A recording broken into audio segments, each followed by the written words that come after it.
La vie en Haïti n'a jamais été facile, et 20 mois après le séisme dévastateur, le pays a encore du mal à se reconstruire. Plus de 600 000 personnes n'ont toujours pas de foyer et vivent dans des camps temporaires. Shirley Christian a perdu sa mère et sa tante lors du séisme. Seule et sans endroit où aller, elle s'est installée dans sa propre tente dans un camp près de l'aéroport. Les camps sont dangereux, peu éclairés, peu protégés. Les femmes y sont particulièrement vulnérables. Moi, mon prêt là, n'importe où qui a besoin de fonds, depuis le passé un gilet, la chire, la faut pas carrer en moi, et pas en mur, et pas en bois, et pas en tôle. Lors d'une nuit pluvieuse, les pires craintes de Shirley sont devenues réalité. Elle a été attaquée. Je les viols là, c'est un petit label qui fait une farine. Quand il y a un petit label qui fait une farine, puis m'entraîne dans tête moi, mal couché, quand il y a et puis me déguer en retiré du moi me dormi connu et puis me flopper comme en serviette pendant m'entrer.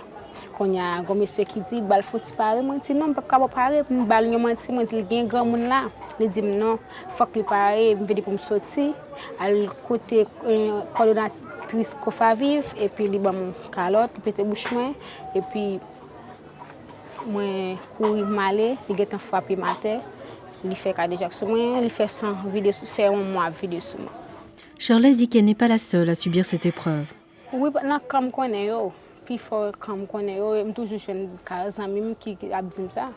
Le HCR est vivement préoccupé par les informations faisant état de violences sexuelles dans les camps. Cofavive, qui est un partenaire du HCR, est l'une des rares organisations de femmes dans les camps qui aident les victimes de violences sexuelles. À 65% près, ce sont des mineurs. Nous avons la spécificité qu'il y a après le tremblement de terre, et particulièrement cette année, l'an 2011, c'est que nous recevons à longueur de journée des enfants, des mineurs. Nous avons eu des bébés, des enfants d'1 an, de 17 mois qui ont été violés. Peu d'incidents sont signalés car les femmes craignent des représailles de la part de leurs agresseurs. Ouais, c'est un bagage qui est terrible. Le fin violer l'enfant ou tourner l'enfant parce que un côté pour aller. Même moun ça qui te force à la garder dans les yeux et la dit l'autre moun ça l'autre moun a plongé dessous. Après l'attaque, Shirley s'est tournée vers Cofavive pour obtenir une aide juridique et psychologique. Josie travaille avec Shirley depuis plusieurs mois. Et Shirley, en ce moment, est non seulement réhabilitée, maintenant, après sa réinsertion, maintenant, elle travaille comme agente à Cofavive. Cofavive comble une lacune très courante dans les camps.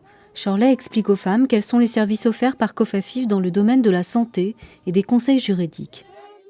Ça Cofavive fait avec filles qui victimes, avec petits monde qui violé. Il prend relais pour à l'hôpital, il mène à l'hôpital. En général, il y a un bureau avocat. Il est là pour le suivi légal. Quand les femmes se rencontrent, elles parlent de leur lutte. Si on a besoin de la journée, il n'y a pas de côté pour passer. Pendant qu'on va passer sur les couches, il a tout besoin, profiter de faire ça besoin avant. Parce que pour la sécurité. La violence là, que nous avons un petit peu de la caille. Si mon violel et mettre de tim presque jeune garçon. C'est vrai que il pas de parents dans la province et puis pendant la guerre, on dormi et puis là on m'a dit il pas capable il est obligé de ça et les violences.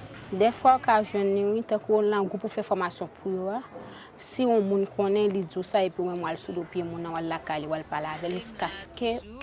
En dépit de tous les obstacles dangereux auxquels sont confrontées les Haïtiennes, des femmes comme Shirley ont littéralement émergé des décombres et ont réussi à reprendre leur vie en main.